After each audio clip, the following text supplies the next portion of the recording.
Hi, I'm Dana Schwartz, and this is Rise or Die, the official companion podcast for Peacock's original series, Those About to Die. On this podcast, I go behind the scenes with the show's cast and creators to learn how they brought their brutal vision of Rome to life. I talked to acclaimed director and executive producer Roland Emmerich. When I saw the first race, I was like giddy. Actor Ewan Ryan. For an actor, that's a dream, although you do get a lot of sand in your sandals. And so many more. You helped summon those ghosts back onto that stage. Every day when I went to set, I was giggling about what I saw. I think it's going to be a breathtaking thing. People will freak out. Rise or Die launches on July 18th. Watch or listen wherever you get your podcasts. Don't you love it when you find a new podcast you really like? Well, let me recommend one. It's called Something You Should Know. I'm Mike Carruthers, the host, and in every episode, you'll hear fascinating information that will make your life better from top experts. Recently, we've done episodes on why you have the personality you do, the science of luck, and the psychology of a restaurant menu. You're going to like Something You Should Know. We have literally thousands of 5-star reviews. Look for Something You Should Know wherever you get your podcasts. Welcome back to Angel on Top, a podcast where we watch and discuss every episode of Angel, one by one, spoiler-free, and in tandem with our arch nemesis. I'm not even giving them a name. That's what I'm going to do. I'm not going to give them a name. I'm your co-host, LaToya Ferguson, a.k.a. the Cordelia Chase of the Bufferingverse, a.k.a. one half of the Gunn Squad, bang bang, a.k.a. Forever Alone, a.k.a. Gwen Raiden's red hair streak, a.k.a. Daddy, a.k.a. even more annoying new nicknames to come. And I'm your co-host, Morgan Lutich, a.k.a. the Winifred Burkle of the Bufferingverse, a.k.a. the other half of the Gunn Squad, Pow Pow, a.k.a. forever next to LaToya, giving her little kisses, even though she doesn't like them, a.k.a. Gwen Raiden's white hair streak, a.k.a. the little baby, I guess, if LaToya's daddy, a.k.a. even more annoying new nicknames to come. And this week, we're watching Angel Season 4, Episode 20, Sacrifice. Sacrifice was written by Ben Edlund and directed by David Straighten. It aired on the WB on April 23rd, 2003. And this is the one where Team Angel takes to the one place in Los Angeles that Jasmine has not taken over, the sewers.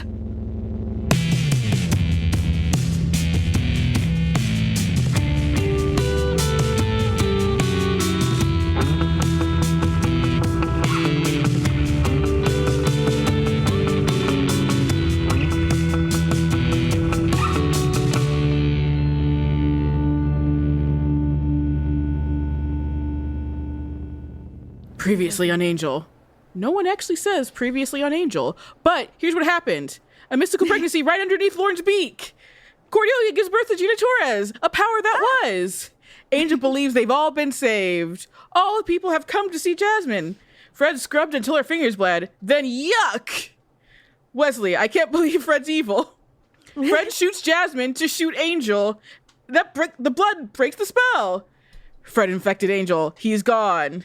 They need more of Jasmine's blood to help the others. They use Cordy's. Time to get all our friends. Angel isn't going to leave without a son. Connor snitches on them. Then we immediately continue from the moment where Connor saw something and said something. Again, so late in the game to do what we've been asking repeatedly. But as I noted, from the archives I learned, there is no previously on Angel in this episode. It gets right into it without seeing previously on Angel. And it wasn't until after I finished the episode that I realized why. Why? You want to guess? Because we're not saying names because they're powerful? Yeah, well, because saying the name takes away the power. And you don't want to take away Angel's power right now. The powers that be were helping us out with this by not saying Angel's name. Oh, cute. I like that. That's fun. Right? Yeah. It was like literally, there was just a quiet spot. Not quiet, but like, because it was going, but like, it was clearly like it should have been there. Mm-hmm. And it wasn't there. But it's just not. And I was like, and that's not the issue. Like, I don't have that issue with any other episode in my archives. Ooh, spooky. This is also Ben Edlund's first episode of Angel, by the way. Really? Yeah. He's someone I consider so synonymous with this show. Exactly. He was on Firefly, and then he hopped over, too. And this was his first official episode. And yet, no Bad Horse. Let the people know about Ben Edlund, Morgan. Ben Edlund, I know primarily as the inventor of Bad Horse, which is a villain he kept pitching for Angel, which is that Angel fights an evil horse named Bad Horse. So he was pitching that like in the tail half of season 4 of Angel to start things.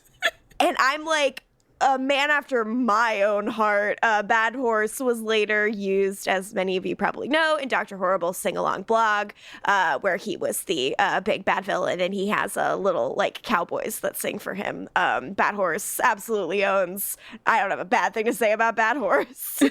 Ben Edlund, of course, also created The Tick. Yes. He is Mr. Tick Man. He then went on to write for Supernatural. He did a lot of fun stuff in that show. And a lot of stuff I was like, this has Edlund's fingerprints all over it. He wrote Hollywood Babylon, which is like their first meta episode. It's like the one where they're like on the tour of like the WB lot. And then like the person says, and if you look over there, you can see one of the stars of Gilmore Girls. And then Padalecki makes a face. Okay, perfect. But for here, these purposes, a pretty grim episode with not a lot of laughs to speak for it. But I will note the very clear Edlund moments in the episode. You'll all know. Yes, please. You'll all know.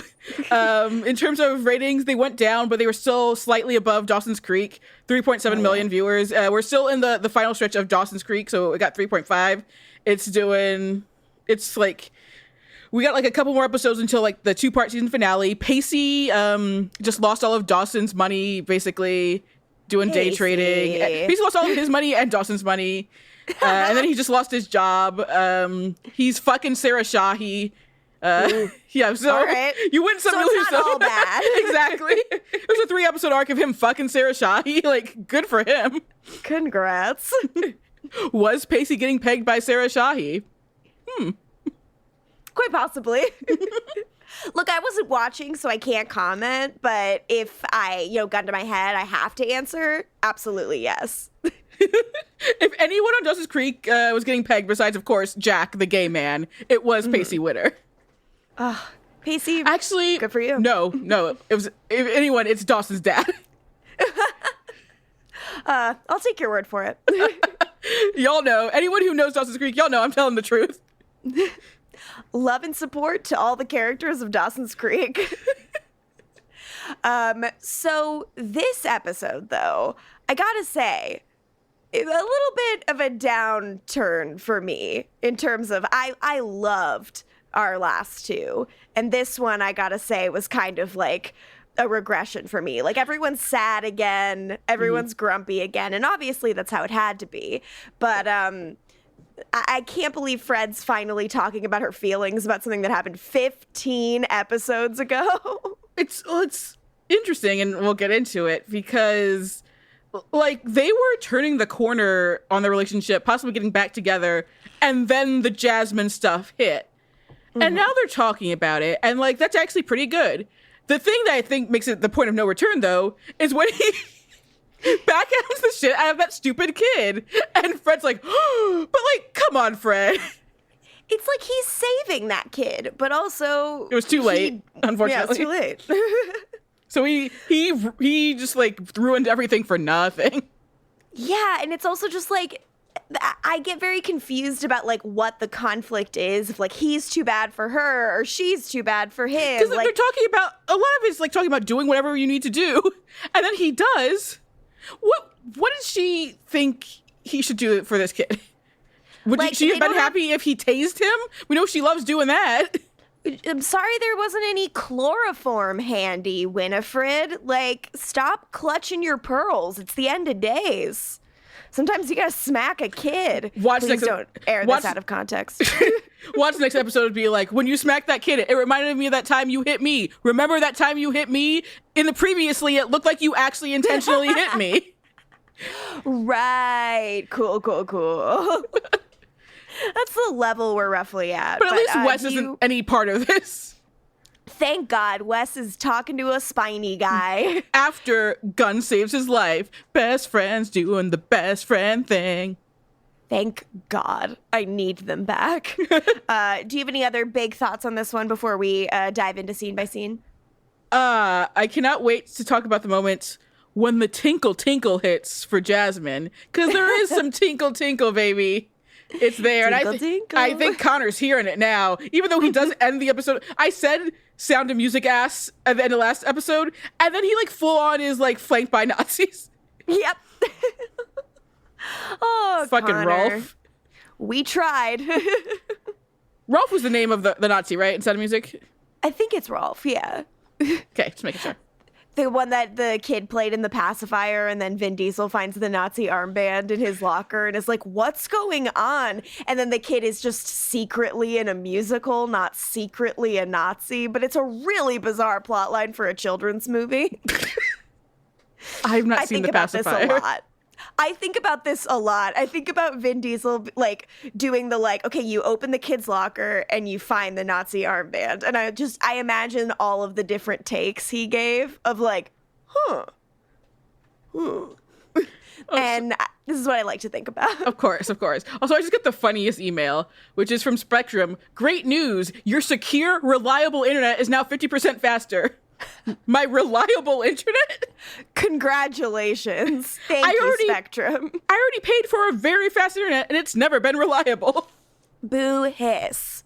But we open our episode. We're picking up right where we left off. We're in that like abandoned Hyperion room, and Connor says they're wrong, and he's gonna tear them apart. Great.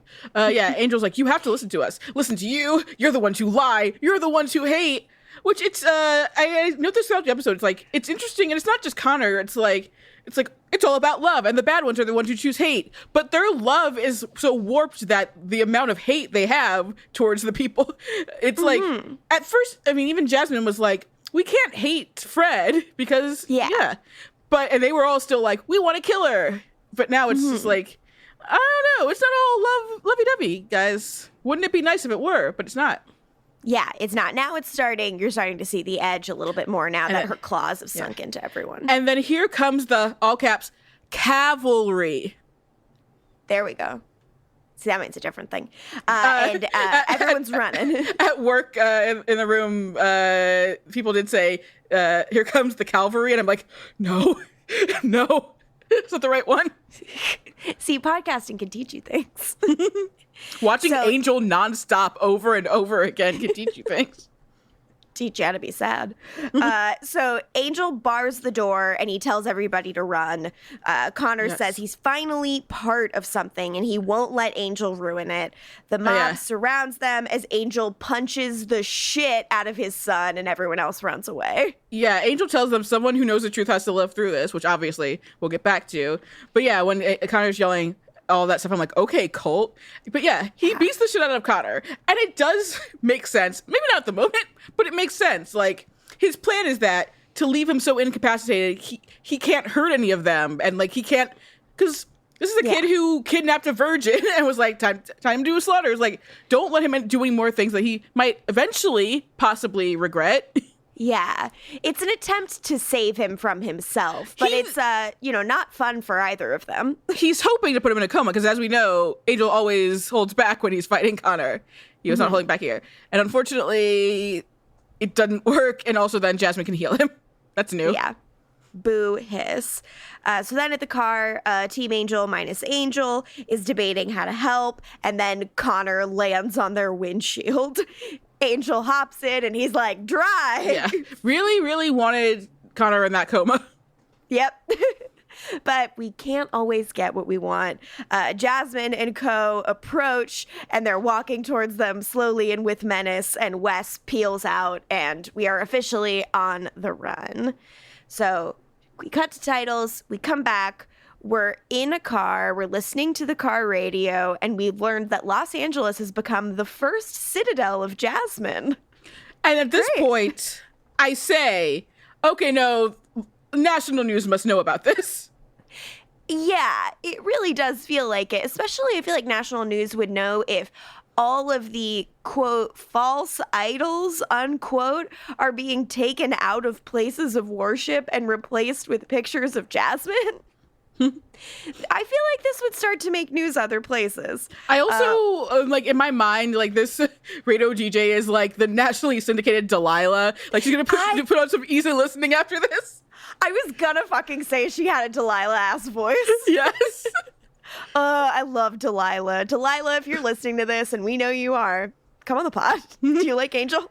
Delilah, if you're listening, let's play some Hoobastank. Hell yes. So Lauren asks everyone, anyone feel like the last feisty wife in Stepford? But there are no leads, and Fred thinks they should have brought Connor. She's feeling guilty. Angel disagrees. Fred, stop caring about children. You tased this boy. Yeah, like he punched the shit out of you. He did. Like, you don't have to be so worried about him. Fred, you were just like, you were like Reba. You were a survivor. Like, you need to cut the shit. Mm-hmm.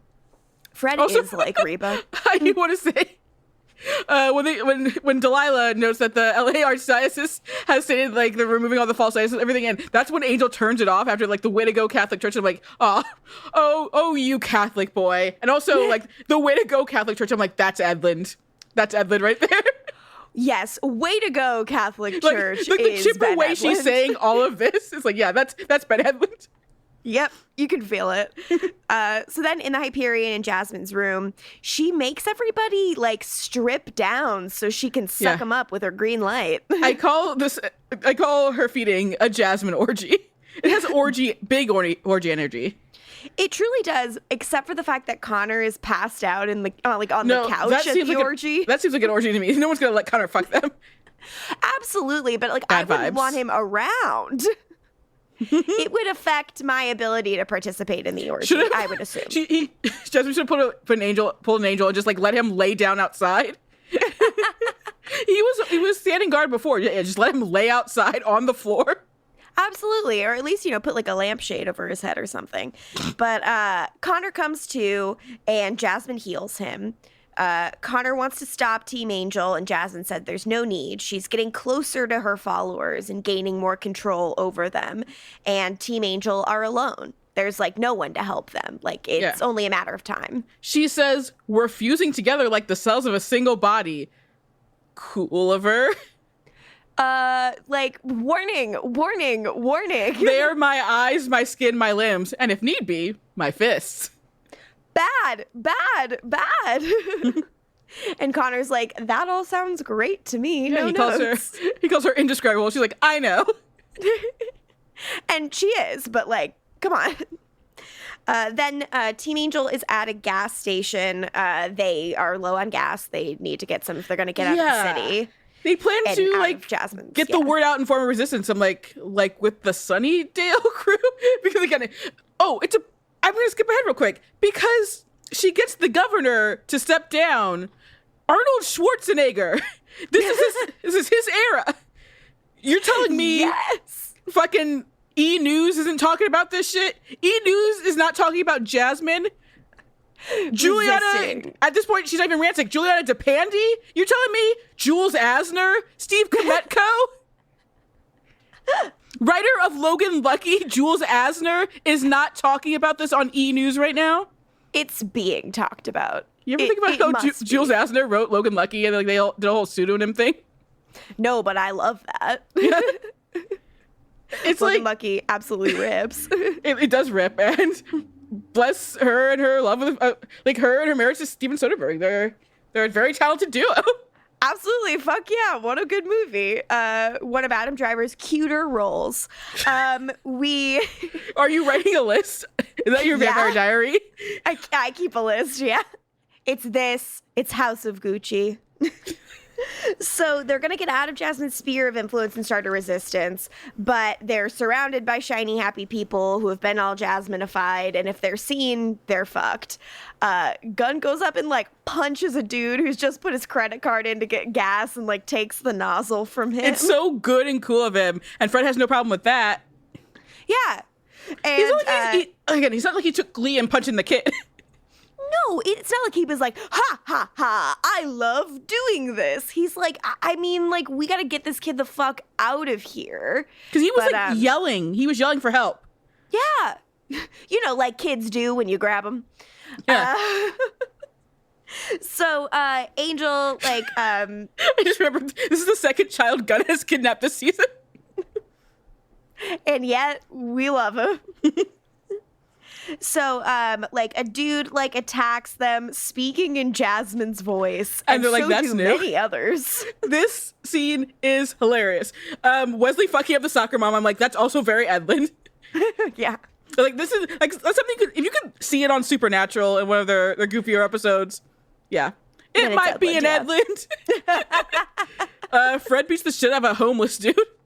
Yeah, it's bummer, and then they all leave, pursued by cops. I say this before it even happens with the kid.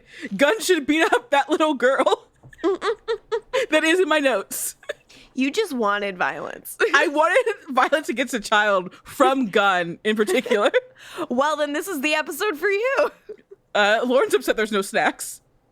Yeah, and I agree with Lauren. Like, snacks are really important if you're on the run. And this we see Evil's, wow. Jasmine's evil laughing alone. I'm like, hot. She has a radiant smile, I gotta say. She's gorgeous. Beautiful laugh. So, back in the car, Angel says, it's time we disappeared. We're going back to the sewers. And this is when I notice Connor's blood all over the windshield. Yeah, there's a lot of Connor's blood. It's on Angel. It's on the car. It's, it's grim. Once I get to the sewer, I write Angel do a speech. He does not, unfortunately. No. He's not in a speech mood, actually. Yeah, he, like, doesn't want to be a good leader right now. Both Gunn and Angel are getting pretty aggro in the sewer with each other. But in Gunn's case, it makes sense as we are later reminded that Gunn is afraid of rats, and we do know this from him and Fred finding all those rats in that house, in that huge ass bathroom that Gunn wanted to live in. Yeah, he's scared. But also, it's basically a jab at Angel. I ain't eating no rats. And he was like, neither am I. I'm like, are you sure? You love to eat rats. We all know sure? it. It's your favorite thing, Angel. Gunn's like, you tell all the stories about all the times you eat rats. Like, what am I supposed to think? I'm thinking he's saying, look, I won't eat rats, but there's like a little like bloody rat paw print on his chin because he's already eaten like 4 rats. Just munching on him on the way through the sewer. Everyone's like, ew. And he's like, I didn't do anything. Yeah. This is a good show. Now for Angel to be like, I'm going to be Beige Angel again. Because that worked out so well last time. So Beige Angel really comes out when Fred is like, oh shit, Cordelia. Like, I almost forgot. We left her there. We have to go get her. And Angel says, forget about her. Like, we have no choice but to do that. To be fair, Connor and Cordy are the most safe with Jasmine. And I understand. And I write in my notes, like, now I know Angel is a practical guy in a very negative state of mind. But shut up, Joss. Don't tell me to forget Cordelia Chase. Do not put those words into these characters' mouths. I don't like it. You haven't given her, she hasn't had a line. She hasn't had shit to do except lay in her bed for episodes. I hate this. Boreanaz delivers the line, but he's rolling his eyes into camera the whole time. Very Shannon Doherty of him. This is bullshit. And then we see a pair of red eyes in the sewer. Blink, blink. Watching everybody. I, of course, draw the eye emoji in my notes. Then, in Cordy's room, Connor's holding her hand. Jasmine comes in, and Connor's like, oh, look at the little cut on her hand that Fred and Angel did to get her blood. This is so fucked up. And I'm like, to be fair, they did, like, bandage it up. Yeah. Like, they brought stuff to, take care of her. Jasmine says, it horrifies me to see what they're capable of, how far they let their hate take them. And I'm like, and Connor's feeling, what Connor is feeling isn't hate? Because, yeah, and this is where I bring up all their love led them into hating dissenters. Yes, absolutely. But then Jasmine pulls the old Beastmaster play where she brings up magic. Because we know how Connor hates magic. magic's the real problem, as we all know. And Jasmine asks Connor if she can be alone with her mother. And I'm like, absolutely not. Do not allow this to happen. But he's a dumb little baby, so he allows that to happen. He's actually 18. Oh, I forgot. I'd like to fuck him then. Pull that out. Double it. Please do not. So then back in the sewer, Lauren and Fred have this little exchange. They're worrying about Cordy. Lauren calls Angel heartless, and Angel hears them, and he says, "Hearts get in the way." I'm making a jerking off motion. Angel, I fucking hate this. I hate when he gets in this mode. I know he's a grumpy boy. Like, there's being emo, and then there's just being, like, contrary and being like, feelings are dumb. Like, no, feelings are cool. It's actually cool to have all the feelings. I think the show agrees with you, because here's what I have in my notes, because as he continues on, if we don't gut ourselves, burn out everything inside that gave her power over us, then we're lost. And I write, like, hate isn't the answer. She wasn't able to prey on you because of your heart. It was because of the hopelessness all of you people feel, honestly. That's like, this, what you're feeling right now is the more extreme version of that. So, like, she could prey on you even more. Yes, it's because you wanted to believe in something instead of yourselves. So you, like, that's what's happening with Connor, clearly. Yeah, you need to really, like, believe in something good and, like, rally around your mission again. So they all miss Jasmine. They're like, it's weird we had to give her a name and she didn't have another one. And Lauren says maybe it's something embarrassing, like Hester or Peanut. I love both those names. Hester rules. Peanut sucks. Peanut. But yeah, Wes also says he misses the warmth and knowing what's right, and that you're doing it just by loving her. Because, like, as we all know, Wesley and knowing what's right is a big issue, especially in season 3. Wesley is desperate to have, like, that taken from him, to have things made simpler, because he's constantly overthinking things until they're so complicated. He's That's like why doing he didn't close. And shits. Yeah, like, baby boy. But also, I immediately I'm laughing because Fred says, "I remember the first time she took me aside, that time in the bowling alley," and I'm like, "You mean a week ago?" Yeah. Ah, yes. Hard to even remember the details now. It's like, I'm understanding the timeline, because, like, a week ago, that's when Jasmine showed up. 2 weeks ago, still no sun. God, it's been a month in Los Angeles, hasn't it? Yes, that's the thing. It's been a month. That's why everything's still so fresh with Fred and Gunn. It's been a month. Yes. Then Angel and Wes fall through the floor and into some kind of little trap. They manage to get Wes, like, out, but not Angel. He's stuck at the bottom. Out. Gunn gets Wes out. Yeah, he does. He saves his best friend. And then suddenly we're surrounded by people with spears and long sticks. And if you're not immediately like Gunn's people, otherwise you're just like, a lot of youths are out here hunting. I call them in my notes affectionately sewer babies. Sewer babies will make our dreams come true. Yeah, yes. Like that?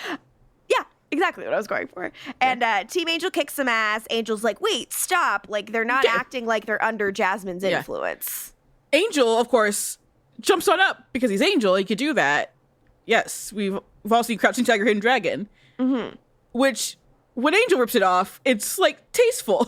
Mm-hmm. When Charmed rips off the Matrix... Would you call it tasteful, Morgan? No, I would call it The Matrix, but worse, with Shannon Doherty in it, which is still great, in my opinion. Because still amazing, no notes. The Matrix is so good, so it's cool to watch it again. It's true, because Charmed did also steal Crouching Tiger, Hidden Dragon, and that's Phoebe's levitation. And how do you feel about that? How do I feel about Phoebe's levitation or the theft? Both. I think Phoebe's levitation is hilarious. I think the theft is expected. But yes, compare and contrast how the thievery worked on these two shows. Again, which show? Which better on Angel. I think it works a little better on Angel. Yeah, just a little better. Just a hair. Yeah. Okay, how long is this hair? Have you ever met my good friend Rapunzel? Oh, God. We've got jokes. See, season 4 isn't all grim.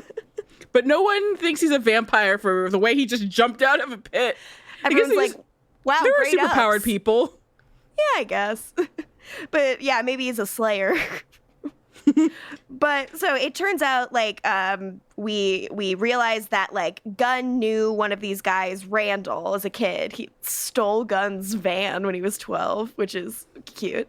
And unfortunately, these people are, like they're surviving in the sewer, but they are under attack by something spooky that makes a big sound. And they go, it's skitters. It's back. The skittering is back, baby. The skittering has returned, and the Angel writers' love of using the word skittering. And Angel season 4, the skittering.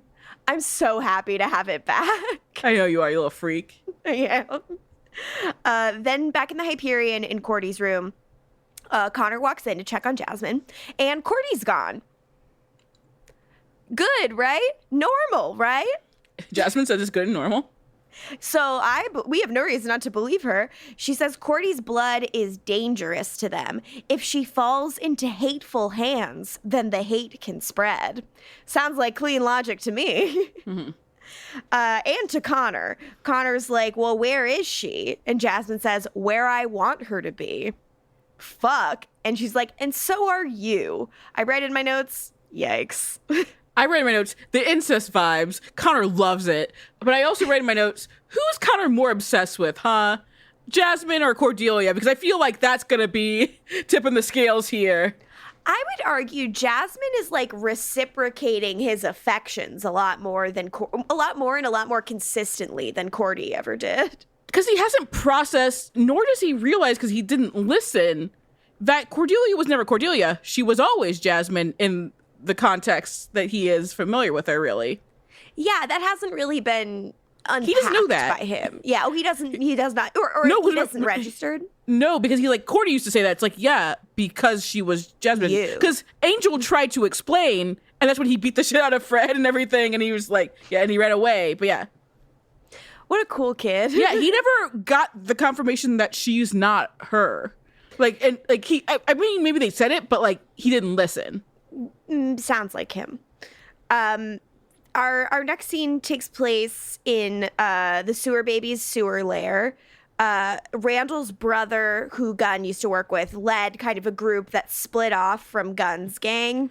Mm-hmm. And Randall said they tried to stay topside after the sun went out, but there were too many vampires. Which was 2 weeks ago. Was when the sun went out, or when the sun was like about to, like when it popped back? I have it. It's somewhere in my notes. I'll find it later. But also, we should note Randall. They call him by his last name here, so they keep calling him Golden, even after they're like, it's Randall. Mm-hmm. Yeah. Also, he's apparently dating that white girl. Oh, Holly. I just know them as the white girl, the kid, Matthew, the goth one who looks like Mickey Milkovich. Hell yeah. And I was like, really? You're going to point a stick at a vampire? You? Goth-ass bitch? Little tiny-ass bitch. So then Angel talks to the little boy, Matthew. Matthew assures Angel that, like, all the entrances to their sewer lair are, like, cased off. And Angel's like, well, I'm checking them. Cool, Angel. Awesome to get aggro at a child. Here's the thing. This kid immediately is, like, trying to impress Angel, and he thinks he's cool. He doesn't know he's a vampire because somehow they didn't realize it. But, like, he thinks he's, like, actually fucking cool, and he's like, I'm gonna talk to him. I'm like, should I say this kid's bi for Boreanaz? I'm not sexualizing a child. It's possible to know that you're queer at a young age. It's true. It's definitely what we're seeing is like some kind of like instant hero worship, yes. if not anything else. Like this kid is like, oh, cool, like Angel, like a hero. Yeah. And hero worship counts. Great. Play the goddamn jingle. He's got a broody stare and hot spiky hair. If you're straight or gay, your tingly feelings don't care. You're just being honest about this sexy demonic in your bi for Boreanaz. Bi for Boreanaz.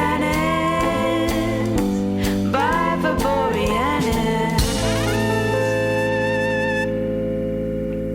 It's back. The jingle's back. Are you happy now? Me, Michelle I Branch. am. So Golden explains they found Matthew in a car wreck engineered by vampires who Matthew watched kill his parents. Grim. Yeah, so they've been down here for 2 weeks. So I think they actually got in just at the tail end of the sun being like out. Yeah. So they didn't know. Real late in the game. They could have been up there for a long time, but it's good that they're down here because of Jasmine. Yes, actually.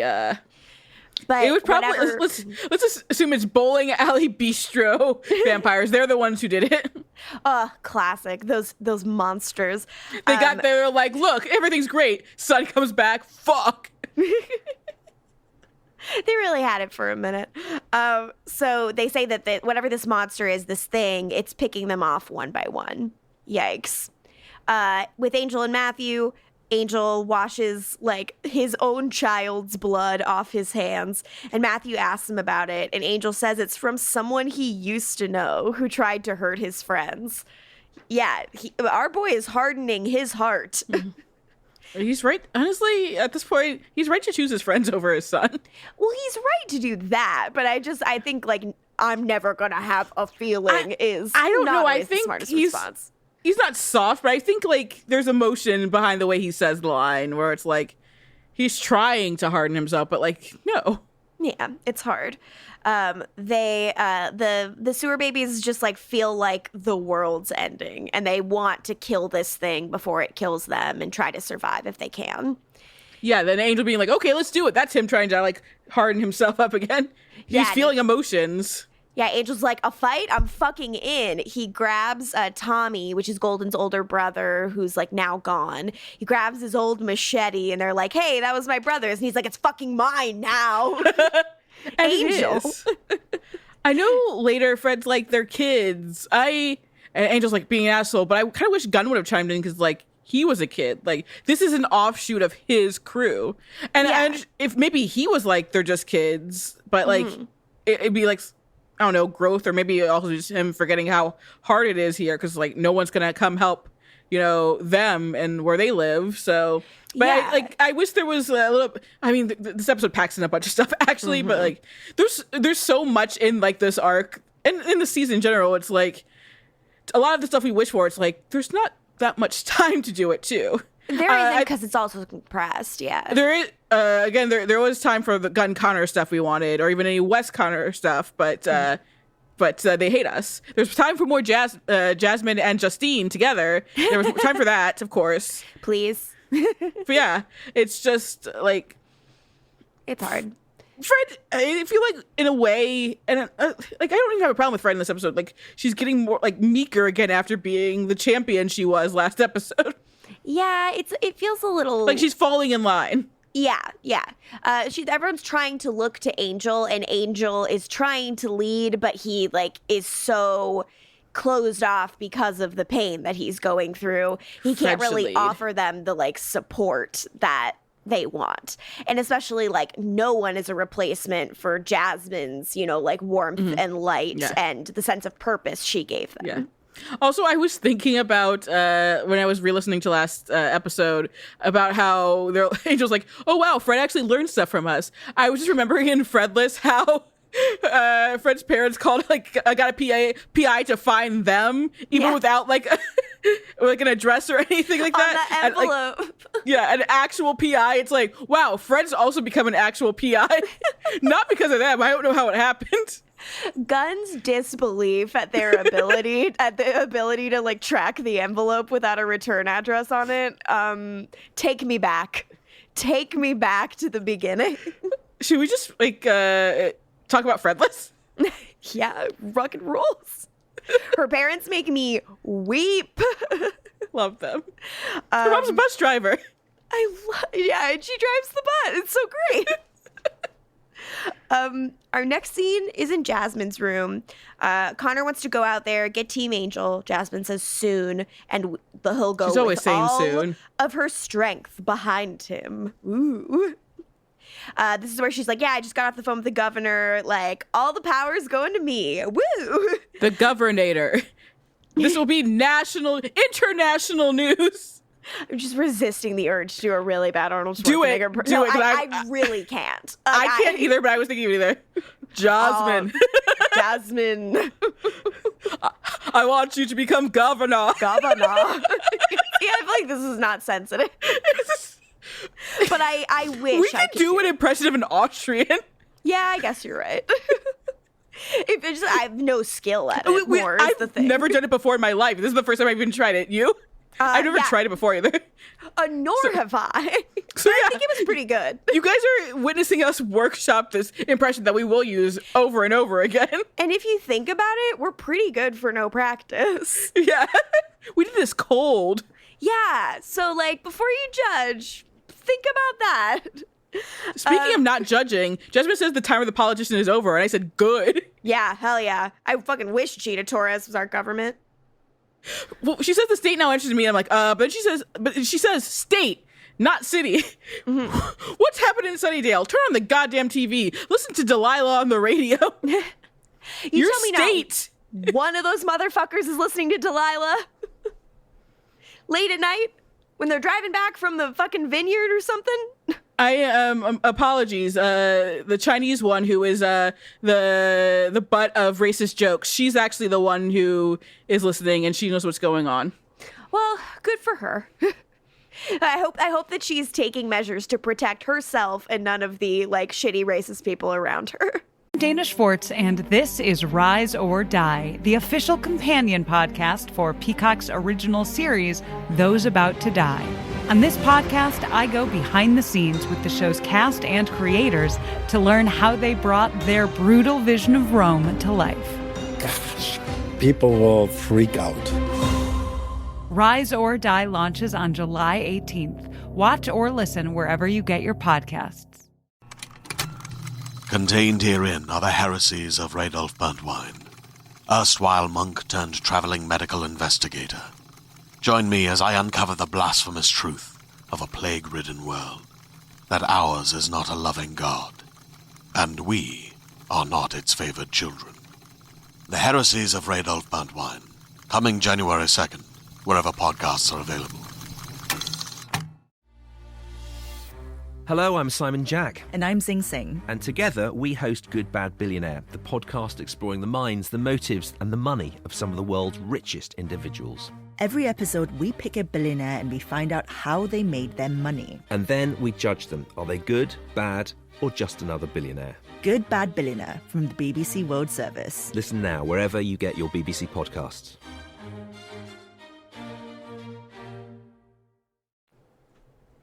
So, Jasmine monologues about their perfect future and her power, and ominous music starts playing. Always a good sign. Here we... I need to do some quoting. Please. Because as she's saying this, the state answers to me, and Cutter's clearly not pleased, even though she is.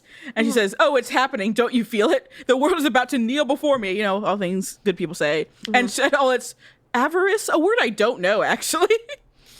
It's woe. Do you know avarice? I think it's close to cowardice. Avarice. Yeah, let me look. Sorry. It's extreme greed for wealth or material gain. Oh, wow. Yeah. I know. Ben Edlund knows big old words, baby. She says, I will free them from the loneliness, from the empty horror of their lives. I mean, look at Connor. He doesn't seem fine. Then she chuckles and says they won't know what hit them. And he's like, I'm sure of that. And then I write in all caps, the tinkle. Oh. It returns with a vengeance. I think he's here in the tinkle now. I think he is starting He's denying it, obviously, because he's fine to be her Nazi general. Yeah. But he's here in the tinkle. We're all here in the tinkle.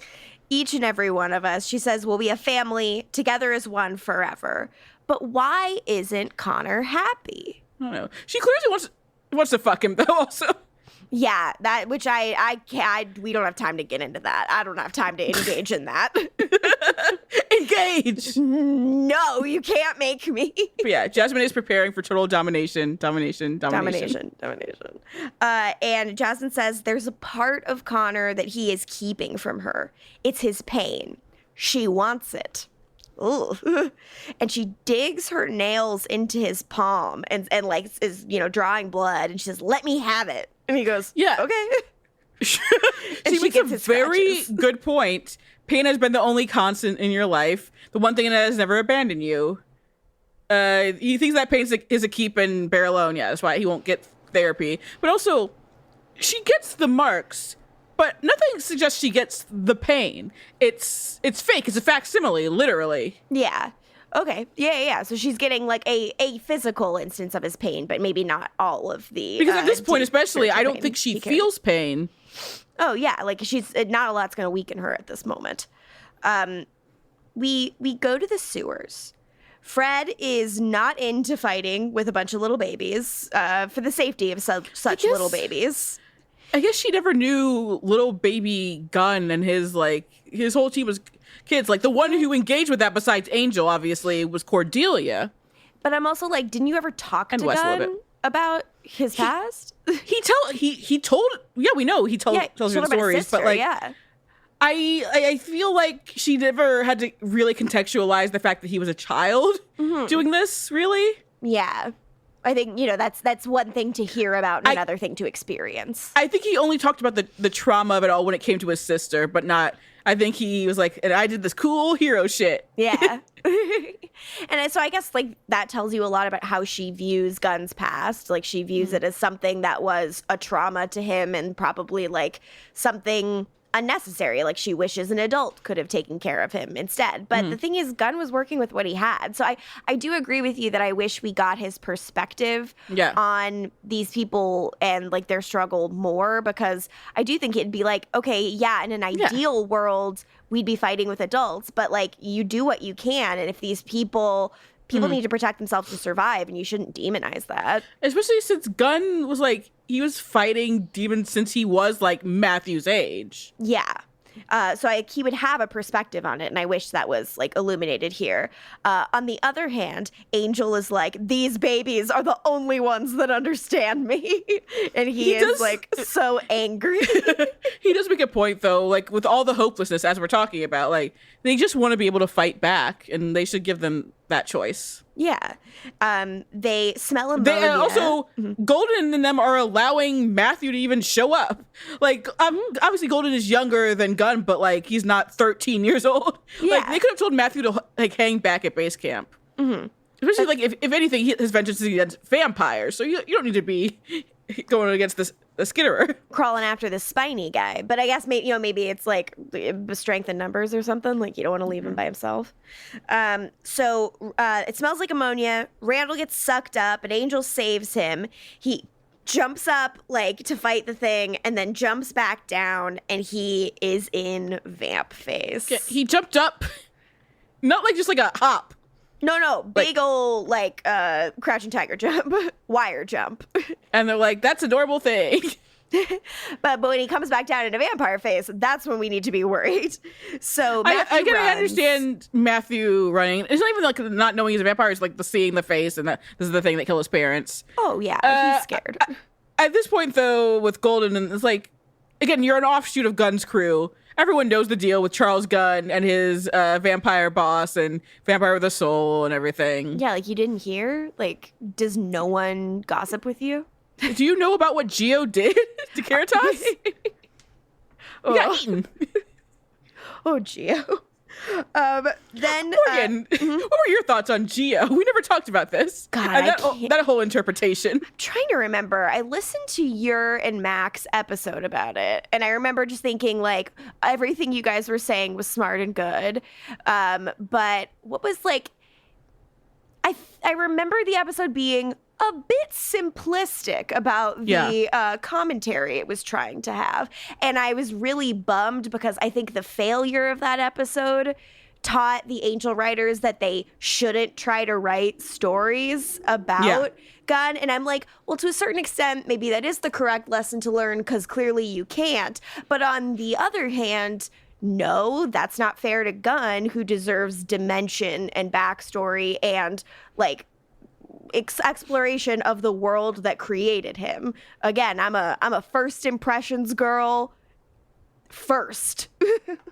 And everything else second. Like I just so I can't remember like the specifics of everything Geo did, but I remember being like, yeah, this episode in theory, is a good idea, but the execution is like completely fucked. Yeah, it's especially disappointing, you know, as we're doing this rewatch and everything. We all know how capable of an actor J. August Richards is. Yes. And it's not like this show doesn't know that. And especially like in the next season, we'll see like the show knows that he has range and everything. And like we've talked about, like a lot of it also is like, it's not just the show itself. It is a hamstringing by the white bee, the WB. Yes. So it's like they want something. They're not going to allow more things, which sucks as a network. But it's just, it is crazy again because like Angel, it created a lot of things that like are in television now. Like it is like the origin point for a lot of things in television now. But again, with being like the trailblazer, like you have to go back and you have to see things. They're like, and this could have been better. It's like, well, it was. Imagine, like, look at all the other great things they're doing that people have stolen from, and like how TV is now. But it's just like, but why couldn't it have been perfect? Yeah, and it's hard. I mean, like, which is why it's important to like go through the context and like think about the time and all the stuff that you've taught me about the WB and how that network handled race. And I think I still have a lot more to learn in that area. And I think that it's just like, it just bums me out sometimes to look at in like a present day context, because I just really like Gunn deserves so much more. But also like for the time, everything that we got from Gunn is so impressive, given what was going on other shows and how few Black characters and Black series regulars there were on the WB at the time. The fact that Gunn gets as much dimension and care as he does get is really impressive. But I still wish and want for more. Yeah. Julie Plec, Marguerite McIntyre, you give him good stuff to do in Vampire Academy, or catch these hands. What, I mean, you use his blood for every magical spell there is? Nope. Even without his consent? If a bunch of white people be like, good thing we have a bunch of vials of his blood laying around. Wait, so you want him to be a complete mute and never say a single word, right? Nope, that's not it. You want him to be related to every Black vampire who shows up, right? Nope, that is also not it. I don't understand you. I would like him treated with the gentle deference of Jeremy Gilbert. There, even when he doesn't have to be. You're gonna force this character down our fucking throats? Given as many haircuts as he likes. J. August Richards with a different hairstyle every episode. Given as many excuses to get jacked as he wants. I want the best for him. Did you see that new trailer today? I was like, I did not. I've been going back and forth from home in Pasadena all day. Yeah. Not like super new, not like a bunch of stuff, but like it's another like trailer. I was like, all right, cool. So Fred and Gunn run after Matthew. They want to keep him from reaching the surface and, you know, like potentially getting, you know, Jasmine-ified. Then everyone who's remaining looks around and is like, wait, where's Wes? Cut to Wes has been beset upon by a big spiny guy. He like looks like Dwayne Johnson in The Scorpion King, but like much more but better, better VFX and like with all this shit sticking out of him. But that's kind of roughly what to imagine, like a spider centaur kind of a thing. He is also one of the Watchers Council's Black Ops team guys, because we just keep seeing them in everything we watch. We just saw him in Apocalypse Not on Charmed, so. Hell yeah, I recognized his voice, and I was like, what the fuck? So, yeah, because he's the one that Jill was, like, feeling. Ooh, we love it. So the spiny guy insists to Wes that we loved her first, which is, you know, like Wes is like, okay, yeah, you loved her first. Congratulations, she's all yours. But okay, let me go. Oh, okay. Cool. Misunderstanding. So then in the sewer, Angel's like, I'm gonna track him down. But none of the like sewer babies want to work with him. They're not interested in working with a vampire, which, you know, fair. They don't know he has a soul and is nice sometimes. And this is what I said. Even the goth one who looks like Mickey Milkovich from Shameless. Is not giving Angel any quarter. So back with Wes and Spiny, Wes is like, oh, Jasmine, you're talking about Jasmine. We call her Jasmine. Spiny calls her the Devourer, the Song, the Peace, the Whole. And he like seems really pissed that they named her and that they named her something else. Yeah, how dare you? Yeah. You try to name her. Come on. Before your kind was, my kind loved her. Then he skewers up his cave wall. He has a cave wall in a sewer. Good for him. He says love is sacrifice. That's cool. Yeah, and I'm like, I do agree. That is emo as hell. I've heard love is blindness, but also sacrifice. I've heard it's a battlefield. So, whoa, whoa, whoa. We are strong. No one can tell us we're up. You guys love this. You love all of this. Yeah, remember 13 going on 30? Heard of it.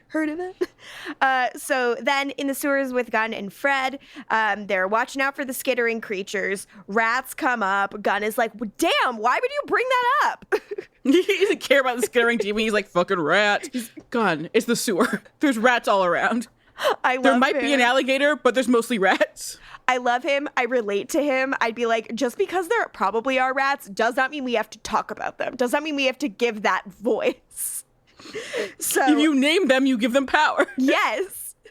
For rats, if you name them, you do give them power instead of taking away their power. True. So they're talking about how just yesterday they were so happy, and Fred is like, Matthew must be so scared, and Gunn reminds her and Gunn replies, "You heard Angel. Feelings don't enter into it anymore." That the world we're fighting for? The right to be heartless and uncaring shell, to be dead inside? We're gonna be dead, period, if Jasmine gets a hold of that kid. We're fighting for our survival. That's not enough, Charles. Not for me. Maybe you can turn off your feelings like Angel can. Leave the people we care about behind. Yeah, well, you had no trouble turning off your emotion chip when... When what? Nothing. What were you gonna say? Forget it. No, when did I When ever... you and I killed a man. And this is where he's like making a Star Trek reference to like her like feelings chip or whatever, and I'm like, stop making him a dweeb. Oh, you don't like that shit? I don't like when, because I just don't believe that Gunn watches Star Trek, but like we know he's a cinephile, but Star Trek, I don't know, maybe he's watched the movies. Okay, maybe the movies, yeah, because he's like talking about Data from Star Trek, and I'm like, I don't know anything about that. I had to look this up in the fandom wiki. The thing I know about Data from Star Trek is that he scared me as a child. It's the pupils. Lack of pupils. He's a spooky guy. He's too smooth. Well, yeah, because he's a robot. He's not right. Add to the list of my traumas as a child. All the television things that I haven't watched when I should because I'm so scared. The Slice. Data.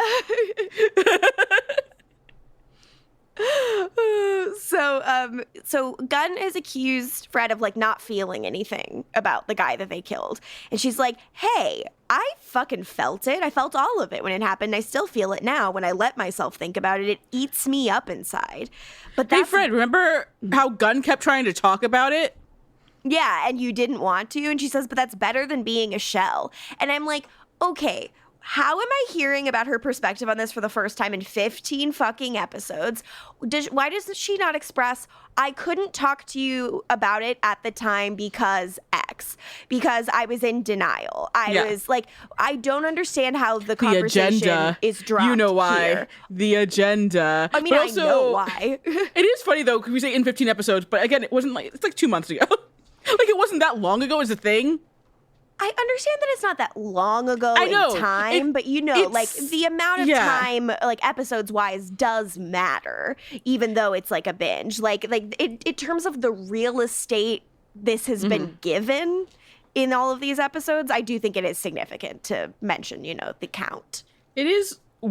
It's one of those things where, like, in terms of like, show chronology, like. Actually, it's not much time has passed. Like, it makes sense that like she'll talk about it now, but also it's a 22 episode season. Yeah. Like, and she has spent 15 episodes of this 22 episode season not talking about the most significant thing that happened to her. Then again, it's not until Buffy season 7 that Buffy brings up the Willow says kick his ass thing. So I love that. Like, I love the way that's been buried. And when Willow goes, what? I'm like, dig in, investigate this. I don't love that because they don't dig in, because literally it's what? Moving on. Everyone? It's because they're like, oh yeah, we have to address this finally, possibly. Then we move on immediately because Buffy's like, I should kill Anya. Boo hiss. Shut up. Every single potential slayer in that fucking house should walk up to Xander and should bitch slap him for Willow said kick his ass. I mean, they should bitch slap him for a lot of things. And for the pillow dream, yeah. Yeah. The pillow fight dream. Gross. Rachel Bilson returns just to do that and then goes back to the OC. Please. They are off to get the small boy, though. Like, that's what matters here. Not the oh, yeah, I guess, sure. Not the drama that's happened between them that I'm tuning in to watch. You're like, we need to see about the small boy. Of course. He's already dead.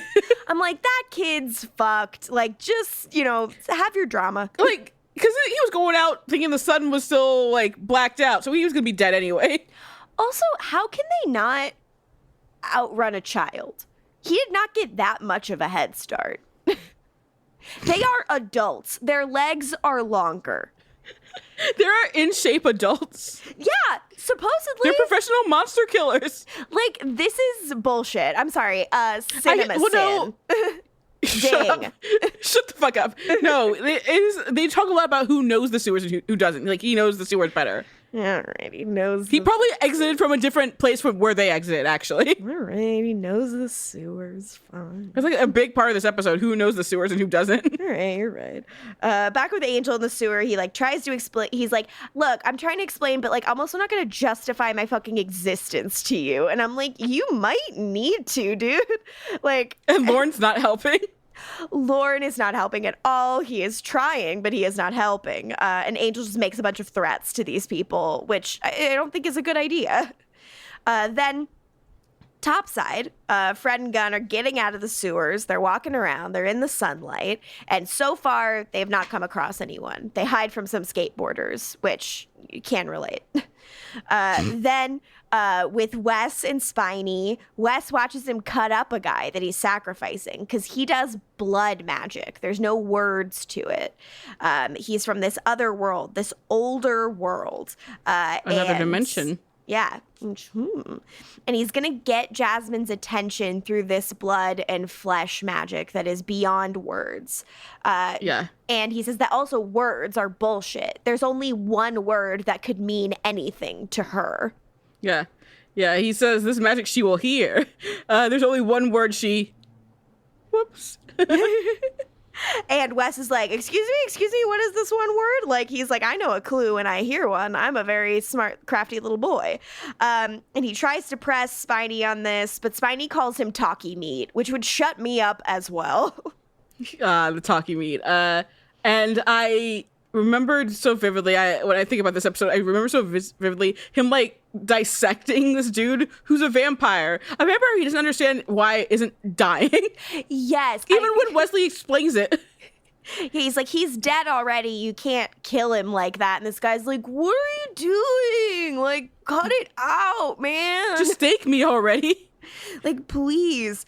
And in talking to Spiny, Wes realizes that the one word that Jasmine could care about is her name, her real name. Ooh. Then, above ground, Fred and Gunn find Matthew, and they try to just grab him, but this kid fucking knows about stranger danger. He's calling for help. Good job, kid. Gunn knocks him the fuck out, and Fred is horrified. And I'm like, yeah, but, like, it's a hard time. Like, you gotta do something. But also, the funny part of the scene is not that. Mm-hmm. It is when the kid's like, you didn't tell me the sun came back out. Gunn says, yeah, I forgot to tell you. The sun came back out. It's like, what were you going to do about it? You still have to stay down in the sewers because of Jasmine. So then back with Wes and Spiny, like it's explained she needed to be named something fake because like she can't come up with the name herself. They say like a high priestess would know her name, not Spiny. High priest, right? Oh, sorry, high priest. You're absolutely a high priest. Feminism has rotted my brain. I assumed it would be a woman. So high priest. The doctor's a woman, though. Oh, the doctor's a woman, not the priest. So yeah, Spiny doesn't know the name, but a high priest would. And Angel shows up to save the day. In the sewer lair, meanwhile, Lorne is teaching the sewer babies a little bit about tolerance. How words hurt. And that's why when we use words like ugly ass and beastie, we can sometimes do more damage than we intend to. It ain't all about sticks and stones, my young friends. That's all. A little life lesson, one to grow on. Knowing is half. Shut up. Gunn returns with an unconscious child, and Randall doesn't appreciate the secrecy or the weirdness. He's like, no thanks to any of this. And unfortunately, Matthew comes to, and he starts laughing. Our little boy got Jasmined. Yeah, laughing with Gina Torres' laugh. It's unsettling. And he says, I see you, in her voice, which is also unsettling. Don't care for it. And Jasmine turns the sewer babies against Team Angel, and they have to run. And then they run right into the fucking army being led by Connor, who's also speaking with Jasmine's The Army National Guard. Yeah. I've heard that with the Army National Guard, you can. I've heard that. I have heard that. So then back at Angel versus Spiny, he impales Angel and gets rid of his sword. Wes like saves Angel by hitting Spiny over the head, and Angel is able to kill Spiny with I think like one of his own like claws that came off. And Wes goes over to this like crystal ball that Spiny had been looking at. He says he called it the key because he had said earlier that yeah, sure, Wes, you can use the key. As soon as you get into my world, you can't fucking breathe. Yeah. Stupid ass bitch, lame ass human. And so this crystal ball contains the entrance to Spiny's world. This is the break they've been looking for. Then, finally, in the sewer, Team Angel's running. With Angel and Wes, they're looking at that orb. They're like, the high priest has Jasmine's name, which is what we'll be able to use against her. And he's probably very scary. I agree. Don't know how to use it. Don't know how to use the key either. That's part of it. Not at all. Then Angel can sense Connor. Then we see Connor, who can sense Angel. And then because Connor can sense Angel, Jasmine can sense Angel. Amazing. The levels, literally, in parentheses, the levels, exclamation point. Absolutely. But back at Spiny's hideout, Team Angel finally all reunites there. Wes is trying to crack this wordless magic, and he's like, oh, fucking blood magic. And he smears his blood on the little orb. It opens a portal, and Angel's like, cool, let's run. And they're like, no, we can't breathe there. Angel, you're the only one who could possibly survive it. And someone who knows what's going on has to survive this. He's using his words against him. So they all bar the door for him while he goes through the portal. Yeah. Fred also says, don't let your heart get in the way. Got his ass. Got him. We see Jasmine, the fight breaks out, and we see Jasmine alone, laughing, and you see her getting cut and healing. Insane. Cut and healing awesome. Over and over again. Fucking awesome rules. and insane. Absolutely rips. And then in Spiny's world, Angel's there. It looks better than the charmed wasteland that Cole's hanging out in when he's dead, but not by much. I think it's another comp to in this case Evil Dead 3 Army of Darkness. I think that's what the reference is. Oh, okay. They're trying to look like Army of Darkness. Okay, tight. Yeah. And Angel's surrounded by spooky Spiny guys, and it's not looking good for our hero. Oh hell. And that's our wrap.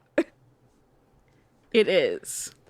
So, is it time for Fuck Watch? I believe it is, now that we've seen all of our options. Even in another dimension. Yeah. Flirting, understanding, consent, and kissing. Flirting, understanding, consent, and kissing. Fuck watch. I know who I'm fucking. Who? Holly the sewer girl, parentheses, after 2 showers and 1 bath. And those can be in whatever order she chooses.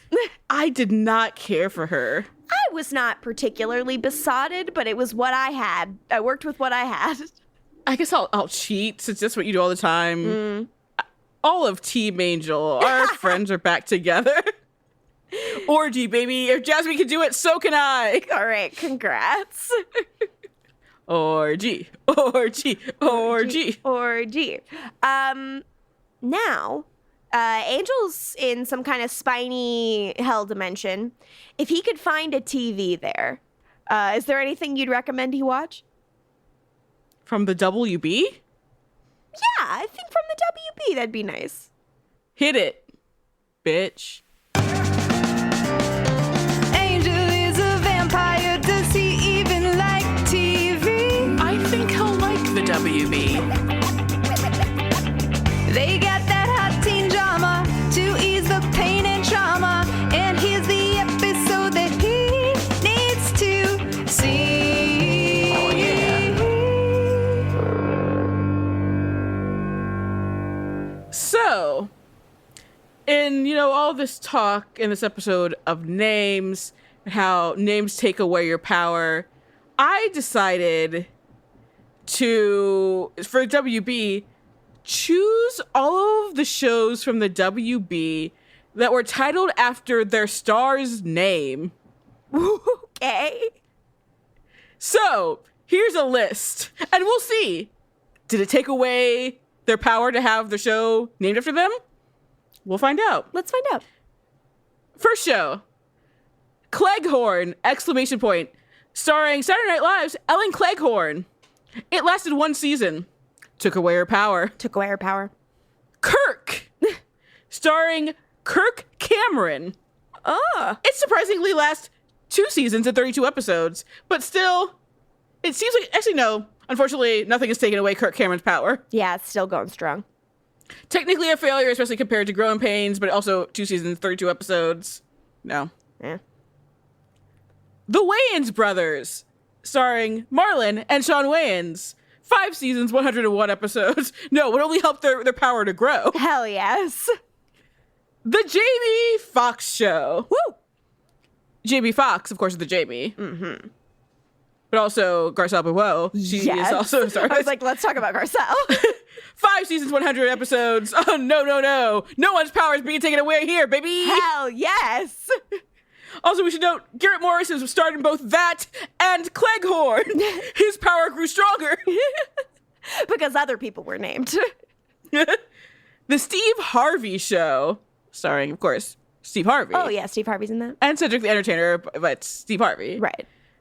6 seasons, 122 episodes. Wow, the WB was great when it was black, wasn't it? Shows were lasted. Hell yeah. That was longevity. No. No one's taking away Steve Harvey's power. Family Feud, my parents' favorite Family Feud host. Good. The Tom Show, starring Tom Arnold. 1 season, 19 episodes. Power taken away. I think possibly, yeah, power taken away. Number 2 on the call sheet was Ed McMahon. Crazy. All right. Nikki, starring Nikki Cox.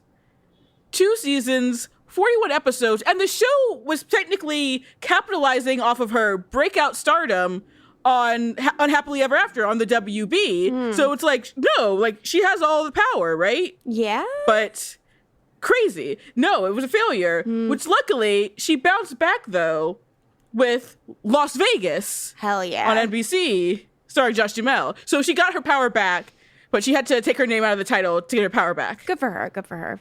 It's important to learn. Reba. Power. Yeah, baby. 6 seasons, 127 episodes. Got the power. Hell yes. We're talking Reba. We're talking Cheyenne. We're talking Van. We're talking Barbara Jean. These are powerful people. Not you, Brock. Fuck you, Brock. Fuck you, Brock. It's on site. Absolutely. The Jamie Kennedy experiment. I mean, immensely powerful. So powerful. 3 seasons, 62 episodes. Got a fucking movie out of it with Malibu's Most Wanted. And there's a camera there. There's a camera there. And there's a camera there. Power. All about the Andersons. Starring Anthony Anderson. Unfortunately, 1 season, 16 episodes. Lost some power, but he's Anthony Anderson, so he went to Law and Order. Yeah, he's doing pretty good. He's fine. I'm going to include these, even two in a row, because like they're variety comedy shows, so I don't know if they really count, but I'm going to. Steve Harvey's Big Time Challenge. Number of seasons, 2. Don't know how many episodes. It just says 2 seasons. We already know about Steve Harvey's power from the Steve Harvey Show. Very powerful. Drew Carey's Green Screen Show. 13 episodes, 1 unaired. But at least you got the prices right, dude. Fair enough. And like the Drew Carey Show, which we had before that. That was the original Power, and then this. Less power. And of course, Who's Line, and then he followed up with this, and then that was taking some power away. Right. And finally, Living with Fran, starring Fran Drescher, co-created by the powerful Jamie Kennedy. Wow.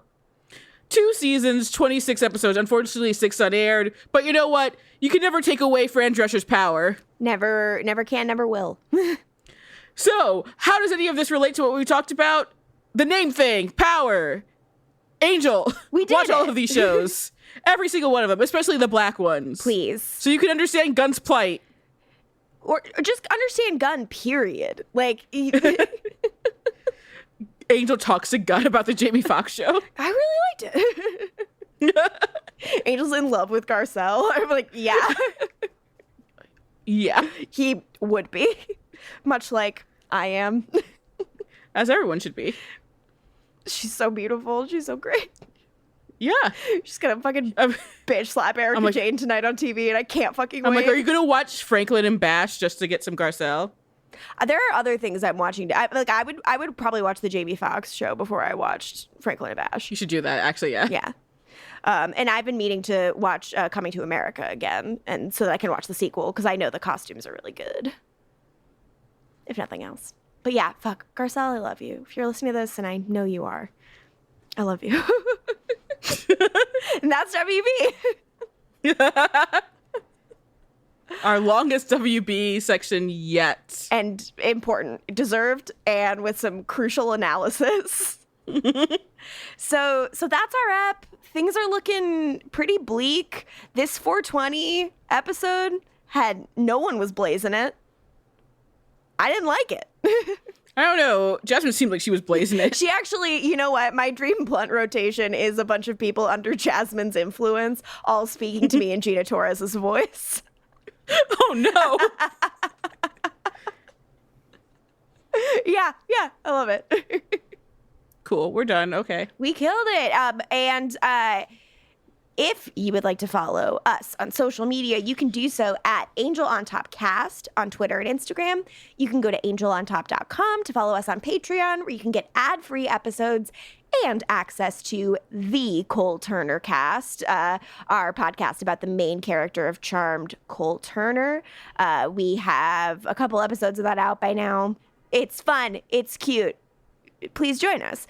If you would like to follow me on social media, you can do so at Lorgan Mutich on whatever social media platform interests you. LaToya, where can the people find you, and should they? Pass. You heard it here first, folks.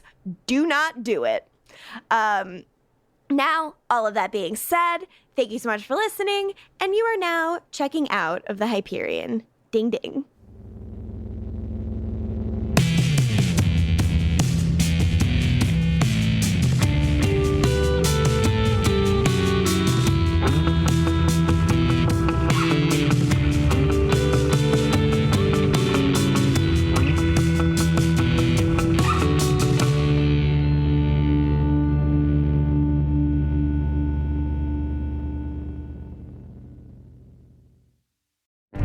Welcome to the small town of Chinook, where faith runs deep and secrets run deeper. In this new thriller, religion and crime collide when a gruesome murder rocks the isolated Montana community. Everyone is quick to point their fingers at a drug-addicted teenager, but local deputy Ruth Vogel isn't convinced. She suspects connections to a powerful religious group. Enter federal agent V.B. Lauro, who has been investigating a local church for possible criminal activity.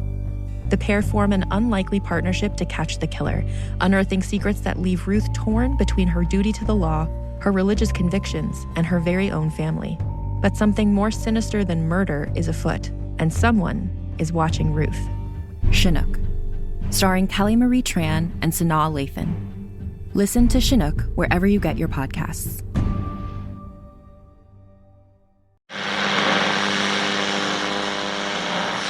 With your long-forgotten name, we call upon you. We call upon you. In the words of the unspeakable language, we call upon you. We call upon you. By the spilt blood of the wicked, who walk upon this world, sprouting the words of false idols, we call upon you. We call upon you. On the land of the dead harvest, that which brings the earth itself into your service, Yamal, we call upon you. We call upon you. We call upon you. We call upon you. Yamal calls upon you. The Sprouting, a Call of Cthulhu actual play podcast by Blighthouse Studio. Find us on your podcatcher of choice.